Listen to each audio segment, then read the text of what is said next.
Hey everyone, this is TJ, and you're listening to Beyond the Ring podcast, and this is the Smackdown review.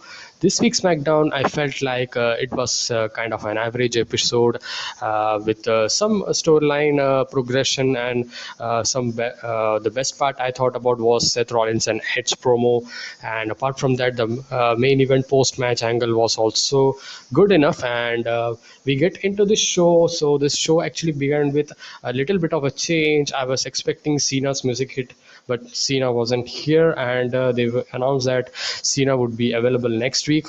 It's funny because Cena actually had a dark match post show, so he was live there. So it's not a tape, it's not a taped match or something. So I don't know why didn't they booked him on the show. Anyways, guys, this time it was Sasha Banks. Actually, they gave more importance as a storyline point of view, and yes, it's if you think in a return standpoint, yes, John Cena is kind of old because he returned at Money in the Bank, but Sasha Banks actually returned last week. So, and the heel turn actually also was the closing angle of last week's SmackDown. So it makes sense, and the promo itself was decent, I would say. Nothing special of a kind. Sasha did a pretty good promo.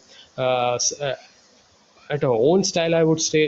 Nothing special, I said. And the story is kind of that she didn't point out that she wants to take that title or something. She says that she's the one who actually elevated Bianca Belair onto the superstardom. She's the one that's the reason that she's got the SP award, and she's the one who because of her she actually got the main event at WrestleMania. She actually cried before the match, and blah blah blah, all the stuff. And that's a story kind of that they're going.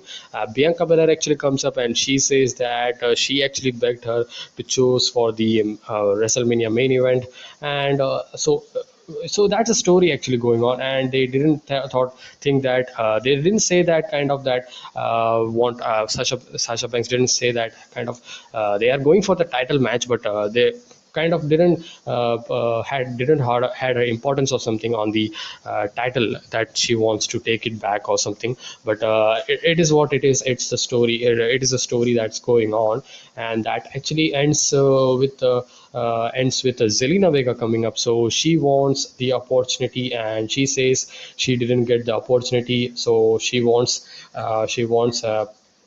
says that she heads to the ring and reminds Belair that last week before the Sasha Banks had attacked Belair and had accepted Vega's challenge last week. So finally, Sasha Banks and Zelina Vega ask Belair for the response, and Belair says she would be defending her championship against Zelina Vega tonight. That's what she said, and that was. But Sasha Banks is getting the opportunity at SummerSlam, so that's another match official for SummerSlam. Bianca Belair versus Sasha Banks. So this was predictable. We knew that this is a route they are going in, so there's nothing new in that. The thing that we are waiting for is only the match, and that's it. The story is isn't very kind of the build up and all isn't very kind of there. It's just kind of a normal build up. Just 2 weeks left. I don't know what they will do. Let's see, maybe another run in or another attack or something, and that's what they would do, because the promos and all, it's pretty much done, I would say. And yeah, less is more. That's the thing in this time and modern time. So Zelina Vega actually got the championship match against Sasha Banks, but later on the show they said that this is going to be championship contenders match, and they had the explanation as well. They had the explanation that Zelina Vega didn't earn the opportunity. I think that they could have gone through Twitter and all and tweets and all, because there was so many guys telling that she got the opportunity by not winning any matches or something in last. She just debuted and she didn't.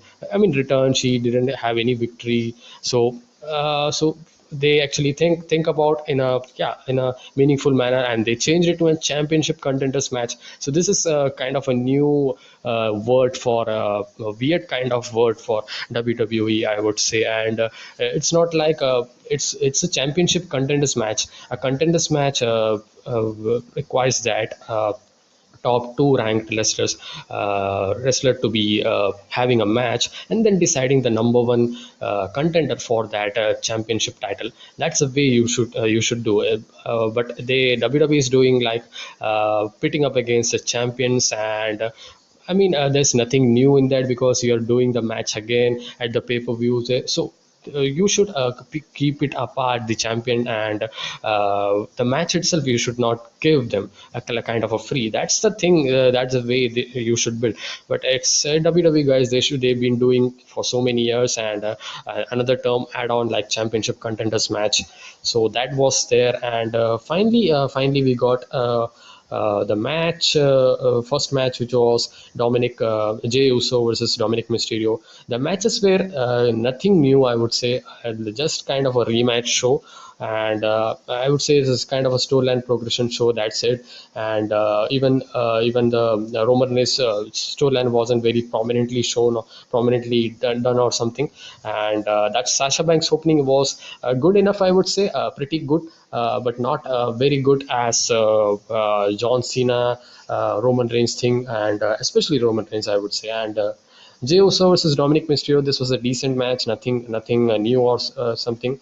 And they kind of teased there before that Mysterios and kind of Mysterios Jay. Actually, Ray is kind of having a pressure on Dominic. And we need to have a momentum going forward for the tag team championship back in SummerSlam. So you need to win, kind of. And Dominic promises that he would not let him down tonight, and he says so. Maybe they could be planning post SummerSlam.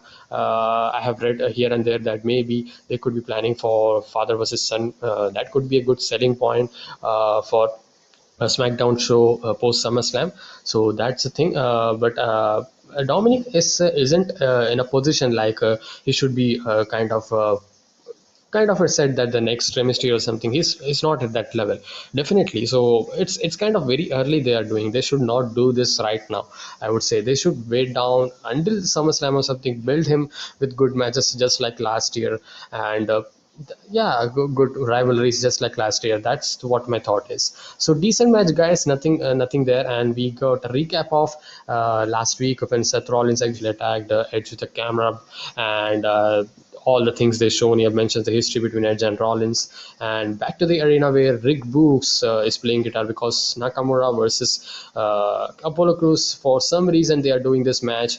Last week they had a six-man tag or something where Shinsuke Nakamura pinned Apollo Crews. But I don't know, man, why did they do this thing? And they are doing this. They did this thing, and they did this thing, but this ended in a DQ match. So nothing, man. Aziz actually got involved. So I don't know what is Apollo Crews doing. Just like US Championship, IC title is also dead. Nothing they are doing with IC Championships. Yeah, no new challenges, just doing the rounds and all with same challenges, and that's it. And so that was a DQ. And we got a recap of issues between Roman and Cena from last week, and the contract signing, all the things that Baron Corbin shenanigans and all, Cena signing it. And Cena actually, Heyman comes up, and Heyman asks Kayla Braxton that can you have kind of having an example that Tom Brady stealing a $75 million contract, kind of a joke there. And they also had a throwback kind of what and what by Heyman asking Caleb Braxton. So that was there. We get to a next match, Tegan Knox versus Tamina with Shotzi. And Shotzi was sitting on the tank, and Tamina actually was wrestling. And Shotzi actually hit the ball, kind of yeah. ball from the tank and shoots a ball onto onto Tamina, and that kind of creates a distraction, and Knox gets a sunset flip and gets a win. Nothing there, just to fill the time, and we get to the interesting part, and this was the thing that I most liked in the show. Best part of the show, I would say, Edge versus Seth Rollins, and in this promo, actually they actually revisited all the things of 2014, and Edge saying, Seth Rollins saying that. Seth Rollins Edge actually kicks off with, he says that if he would have done anything to Seth Rollins, he would end up in jail, and he also said that Rollins is not there. Edge then Rollins then joins via satellite, and it was a really nice way, kind of a promo war of words they did, and I want this kind of, I mean, I want face to face kind of stuff with John Cena and Roman. They haven't done that. I suppose that if they do it next week, or because next week John Cena is there, they says, and or after that, I don't think so. After that, because they don't have a go home show where they actually do like these things. But yeah, so getting to this promo, Rollins interrupts via satellite, and he's kind of funny ways to jokes. He says, but if the ultimate opportunities was half the man architect, he's, you know, you have a plan B, kind of revisiting his Triple H authority days where he had always a plan B. So that was a good revisiting of that he did with this character, and I always loved Rollins, the Triple H lackey kind of character. That is very good, Seth Rollins, and that was kind of a building time for Seth Rollins, I would say, and he also, it says Rollins is a cheap combination of Colonel Sanders, and he's kind of edge light, and Rollins was furious at this, and Rollins says, "Shut up!" and that pisses off, and he's better than Edge in every way, and you knew it. Kind of, he just said that, and I thought about that, man. They kind of replicated the same promo, the catchphrase of MJF. That was same, and that was a good, and 20, and he also said that Edge also said that you should have triggered on my neck, you didn't call it, and Seth Rollins says you had two three times injury on your neck, and you are challenging me, and you should think about it, kind of stuff. And Rollins also crossed the path where he actually talked about the families and all, because if you would quit, your time is gone. If you would quit, you how would you be feeding the family, kind of. He gets his wife and also Edge kind of get peace. So kind of a highlight that I thought about, told about. This was a best part of this show. Very good promo segment by Rollins and Edge. Very good laid by both of them, and I enjoyed it, I would say. And we had Finn Balor had a promo with Caleb Braxton where he's going to do his thing with Corbin and finish off that in today, and he says that he's got business with John Cena, and he claims that if because of he actually how he actually signed it and all. So maybe we could get Finn Balor versus Cena or something next week. I don't think so. They would be make him wrestle or something, because they are having wrestling match in dark match. John Cena being wrestled, so that's the thing they are doing, and let's see how it goes. It would be good if they do, but they didn't have announced or something. They should have announced them. I don't think so. They maybe could have a face off or something. Maybe they could be resorting into triple threat match. That's the they could be going. I'm okay with triple threat as well, but not very into it, I would say. More off into singles match, Roman versus Cena. But I could see they changing it. Yeah, and that's still the same thing, because that's still kind of Roman retaining against Finn Balor and Cena. That would also hurt Finn Balor character as well. So I don't want Finn Balor to lose, and he should be the next challenger for next pay-per-view, I believe, Extreme Rules. So maybe he should be the next challenger for Roman Reigns after getting through John Cena. I don't think so. John Cena is becoming winning the match. Yeah. And match 4, tag team match, Street Profits versus Dolph Ziggler and Robert Roode. So kind of a return kind of a match for Street Profits. They kind of a build-up match, and just that, nothing there. Street Profits won by with the splash by Ford from the top rope. That was it. And we get to the match: Bianca Belair versus Selena Vega. So I thought about this would be the main event, but this was before Finn Balor versus Baron Corbin, though. So that was the main event. So this was also a kind of a decent match. Nothing there. Kind of a extended squash. You can say that Vega got some offense here and there, but it was not very fun to watch through, I would say. And Belair actually catches flying and swings her into the barricade and back in the Belair with a kiss of death, and easily got the victory for Bianca Belair. So kind of racking up the victory for Bianca Belair, kind of a momentum building thing, and that was it. And Roman Reigns. In the back here, Roman Reigns, Heyman walks to him and tells him Balor and Corbin is up next. And Roman is interested to see how the match is going to be. Finn Balor versus Baron Corbin. Finn Balor versus Baron Corbin was the main event. Finn Balor makes a short work of out of Baron Corbin. Baron Corbin didn't got any offense or something, least offense, and I didn't know that this would be the case for Baron Corbin's kind of, yeah. Yeah, and it was easy work for Finn Balor, and most of the matches were kind of extended squash or squash kind of thing. That Tegan Knox match and the Belair match, and the this as well, this especially as well. And he got shotgun dropkick, coup de grace connects, and done.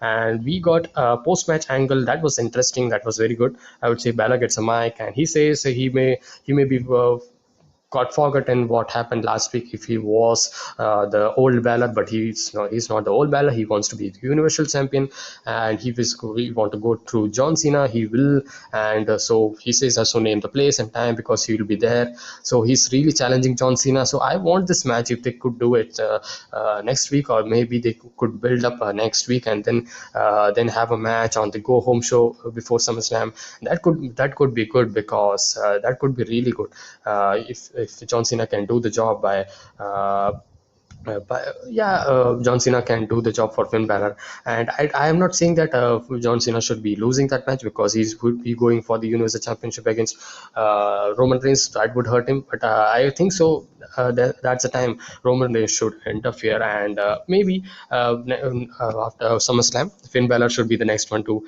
challenge Roman Reigns, I would say. And Roman comes up, and Roman poses, and we go to the commercial, and he after the commercial he's still climbing. He's still getting into the ring so slow. He's kind of a next Undertaker or next Randy Orton, the current Undertaker and current Randy Orton kind of stuff.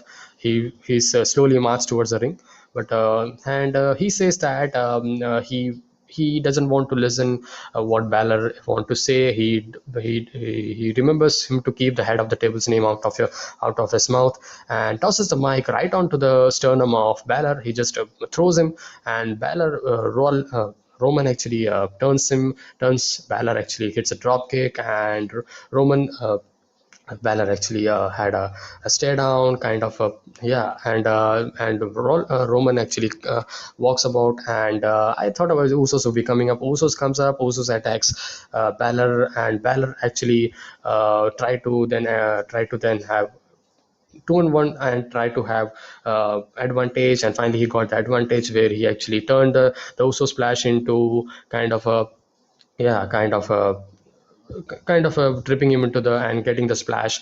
Jimmy or Jay, I don't know who's getting the splash onto the Usos, and Roman notices it, and Roman decides to go into the ring, and Roman and Roman and Finn Balor got into the attack and mounted punches to enable Usos coming up, and he was going for the shotgun dropkick, Finn Balor, and he got hold by the Usos, and guillotine choke from Roman follows a tap out by Finn Balor. I thought about that he should not have been tapped out. He should have passed out, I would say, and tapping out wasn't a very good thing for Finn Balor, but he did look strong, I would say, and he chokes Balor unconscious, and Roman poses with the belt, and that was the end of the show. Roman is stands tall in the show, and this show, I would say, good moments. Roman, the post match angle was good in the main event, and the matches were just kind of average to decent. Nothing there, nothing new, just kind of same repetitive booking matches. And the opening was good. Some kind of changes, Sasha Banks Belair rivalry, and that was interesting. And the best part was Edge versus Seth Rollins. That was the only thing that I actually liked about this show. But we cannot say. Talking about the best part of SmackDown and saying it a very good show or something. So I would say it's an average show, and you can watch it. SmackDown is easy to watch through. It's 2 hours, so it's okay. Not like Raw. So that's it, guys. I hope you guys like this review. Let's see. Hope they could have some interesting stuff. I mean, in the matches department as well in 2 weeks. I mean, I don't know what they're doing with the IC title picture, and no challenges for IC title. They should be focusing on other things as well, other rivalries, other titles as well. I don't know what they are doing. Just kind of focusing on the main event angle and the women's rivalry right now, women's championship rivalry. That's it. And nothing. They're kind of an autopilot mode, just going what is good things. They are not focusing on repairing the things which is very convoluted, very bad stuff. So that's it, guys. So I hope you like this review. Please tell me your thoughts on this week's SmackDown. What was your favorite moments or favorite match in this episode? And I'll see you guys in the next one. Until then, be safe, stay energetic, peace.